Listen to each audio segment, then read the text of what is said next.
சுழலும் கோள்கள் அவன் சொல் கேட்கும். அவனை தொழுதால் போதும் நல்லதே நடக்கும். ஆனை முகனை தொழுதால் நவக்கிரகங்களும் மகிழும். நல்லதே நடக்கும், நல்லதே நடக்கும்.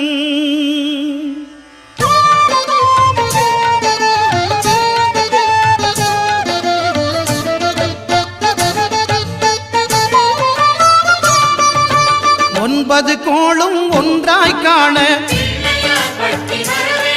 அங்கு கற்பகம் என்னும் கடவுளின் மெய்யில். ஒன்பது கோளும் ஒன்றாய் காண அங்கு கற்பகம் என்னும் கடவுளின் மெய்யில். சூரியன்